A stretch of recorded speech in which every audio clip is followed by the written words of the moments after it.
I'm sure a lot of Red Sox fans would like to see maybe a 4-game sweep, but it's safe to say that a lot of business owners wouldn't mind a 7-game series. Well, I think last night's loss demoralized, maybe even emotionally scarred some Sox fans. And I'm on Boylston Street right now by Copley Square, and if you look behind me here, you can see we do have, well, let's look down on the ground. We've got maybe an inch. There's one reason and one reason alone that everybody's tackling this so quickly. Accident that forced the trailer into this power pole here, and witnesses tell me that after it hit the trailer, it literally was engulfed in flames. Around the state, hospital workers are getting ready for an influx of patients. 14-year-old Ebony Moody didn't make it to school this year. Some students turn to credit cards to increase their buying power. Others go straight to the Bank of Mom. We look out on the roads here and see what drivers are dealing with. Don't go too far out, Zip. See right there. There we go. It's just sort of wet and bare, and it's been like that all over the area. We have been from the North Shore out to Cape Cod today to see what the conditions are like. On the North Shore, the streets got slick with an icy combination of snow and sleet. In Boston, couples huddled under umbrellas to avoid the chilly winds. And in Braintree, the highway department has been sanding since 5 o'clock. Our drivers that are out on the roads, they radio back to us, let us know what the road conditions are out there. And in this case here, they're talking 4 to 6 inches. So once we get 2 to 3 in the ground, we make a call in all of our employees first, get them in their trucks and get them out. And as soon as we get our trucks out, then we call in the private contractors. On Cape Cod, they're preparing for a lesser version of this, the heavy snowfall that fell a day after Christmas. But nobody we met's too concerned about 5 or 10 inches. In fact, some people are looking forward to it. This is why I live in New England.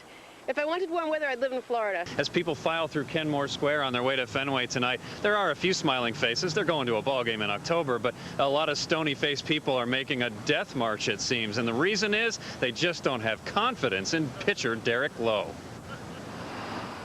The signs outside Fenway implore Sox fans to keep the faith, but 12-year-old Adam Hoffman just can't do it. Every good fan should believe in their team, but with the Red Sox, you can't really believe in them.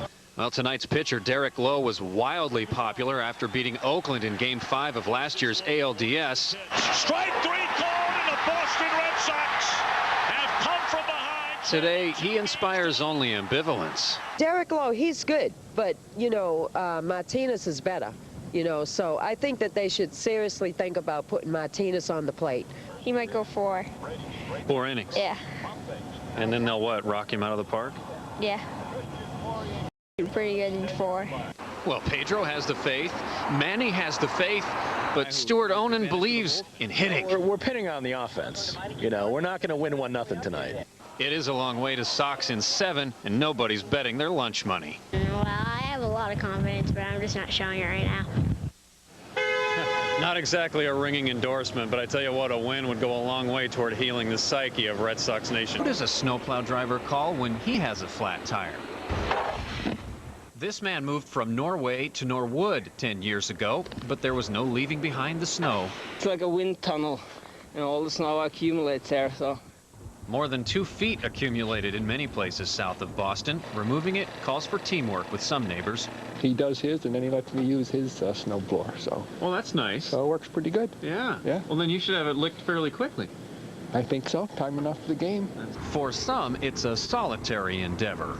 We're 2 teenage boys. You think that you're helping me? No, one's at a friend's house, one's still sleeping. He's a college student. I'd say they're grounded. I'm too easy. There's one reason and one reason alone that everybody's tackling this so quickly, and that's because they want to be done by kickoff. Kickoff is 6:30, and that's my main objective. Get it done quick so I can get down in front of the TV and hopefully for a Patriots victory. Maybe it's a good thing the game isn't here in Foxborough. After all this, who'd have the energy to clear a seat? The U of A, they're trying to take all my money. You don't have to be in this database class to be crunching numbers in college. Anybody buying books finds the expense is a heavy load. Books? Hey, to anybody that sell books, you're a jackass. Plus, tuition is up $1,500 from when this year's seniors started college. I am lucky enough to be on scholarship, which has helped immensely, but I have seen many of my friends and fellow students go through a lot of hard times, trying to pay for tuition and fees, they seem to keep increasing. They are. Financial aid director John Namitz says tuition and fees are about 30% higher now than 3 years ago. Most students get financial aid, 40% of it in loans. 30% grants, 20% scholarships, and the rest is coming in with stipends for graduate students, work programs on that sort of thing. Some students cope by pinching pennies. I've learned that generic brands are good. I've learned how to grocery shop. Some rack up debt. Buy and get a free shirt today? Complimentary gift when you apply. Eric? Some students turn to credit cards to increase their buying power. Others go straight to the bank of mom. God bless my mother. You know what I'm saying? That's real. As real as the thousands in debt some students might need a degree in finance to manage.